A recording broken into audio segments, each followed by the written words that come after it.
It's the fist versus the hand, the man without fear, versus the one-man vengeance army. Who will stand, who will fall? Well, let's hop into the pages of Daredevil issue number 8 and find out together, shall we? So then, picking up directly from where the last issue left off, Bullet and his son had been taken by the Hand Ninja Clan and their brand new High Slayer, Frank Castle the Punisher. Daredevil vowed to send the full might of the fist to go get their people back, even though he knows full well that this is a trap set by the true power behind the Hand, Master Akka. Now Matt's not stupid, he knew it was only a matter of time before the fist and the hand would meet in open combat, but Daredevil had hoped that he would have more time to train his people to build his resources. This battle is 110% a trap, but worse still, it's going to be playing directly into their enemy's hands. Frank has an endless supply of undead soldiers to send against Matt, and he also has a frickin' dragon. Wow, a long way from Vietnam-era tanks, aren't we, huh? The stakes simply could not be higher right now, and what is Daredevil thinking about while all of this goes on? Well, what he's been thinking about a lot all arc long, and that is the philosophy of good and evil. Can men still have good hearts and do bad things? Matt certainly thinks so. His time in prison certainly changed his perspective on the justice system and right and wrong. That's why he broke all those D-list loser villains out of the Myrmidon to try and actually rehabilitate them in a way that the prison system simply isn't doing. It's also the reason that Akka gave the Punisher to try and destroy his old friend Daredevil. After all, Frank is nothing if not an absolutist. You're either 100% good, 100% evil, or 100% dead as far as he cares. An attitude that's only been made much worse by the Hand continuing to whisper evils in his ear. At the center of all this too is Cole North. He was recruited by Matt to essentially be his conscience during these very trying times. Matt had actually given North US Agent S.H.I.E.L.D. and sent him on the very special mission of rescuing Bullet and his son while Matt dealt with Frank. In his internal monologue, North talks a lot about how he never feared dying. He only feared dying for no reason. If he is to bite the big one, he wants to do it in service of something greater than himself. That's why he became an NYPD detective, and it's also the same reason he's following Daredevil right now, despite the myriad of red flags all around him. If nothing else, Cole does take some heart knowing that he doesn't have to do any of this fighting alone anymore. He gets knocked around by an evil possessed Bullet for a bit, but is ultimately saved by Agony, the formerly evil symbiote who's actually done a lot of good work recently learning about self-control, so much to the fact that the symbiote is able to save Bullet from himself. In fact, all these seemingly lame D-list villains actually really start paying off for all the faith that Matt has put into them. Sturgon, of all people, is actually able to confuse the dragon with his own ability to manipulate lizard kind, and even frigging primo lame supervillain Stiltman proves to be the real MVP for like 3 issues in a row, managing to not only hold the dragon in place, but even save Matt later on. And speaking of Matt, how's his fight with the Punisher going?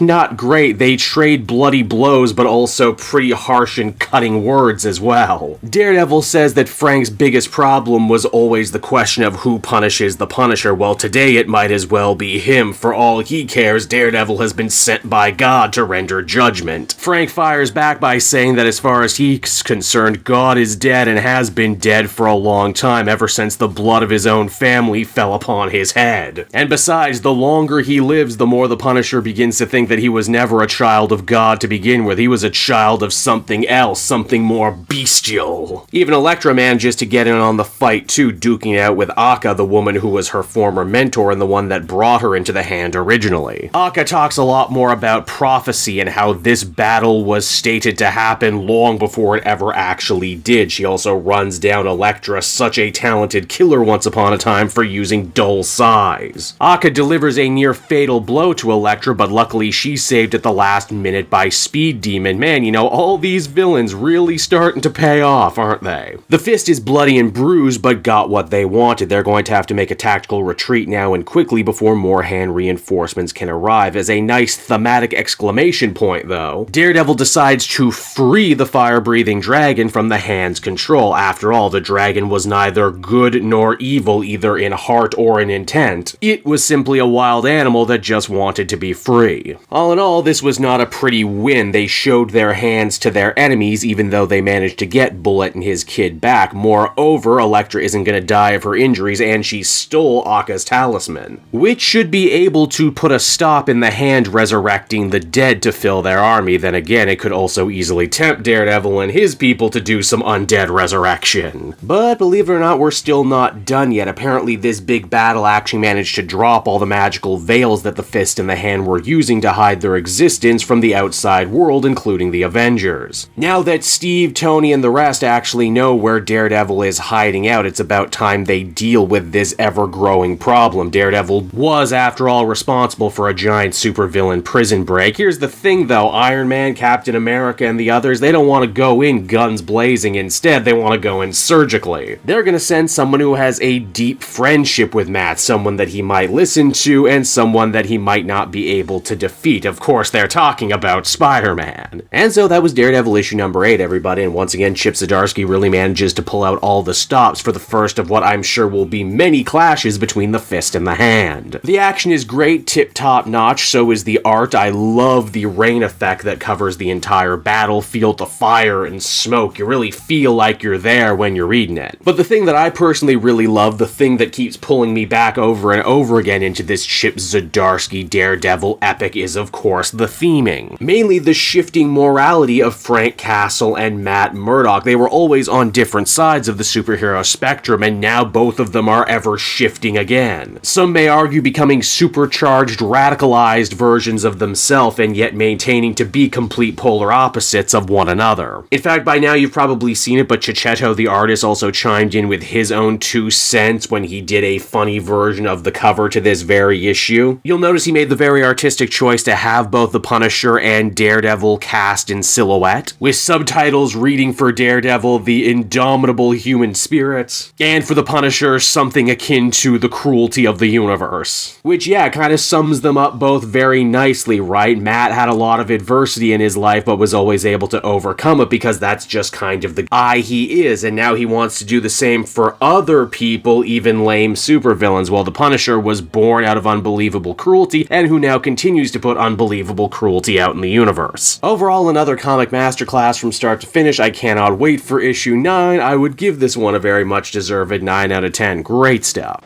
Hey there everyone, Cape Joel again, and I want to thank you so much for watching to the end of the video. As always, if you liked what you see, be sure to like, subscribe, comment. It really helps drive engagement and helps me out too. Also, if you are a patron, which you can become for as little as $1 a month, you will get exclusive content that no one else can ever see, and you'll get to see the Comic Multiverse podcast before anyone else too. You can check out all this and more down in the description. And until next time everyone, this has been Cape Joel, and I'll see you all next time. Cheers.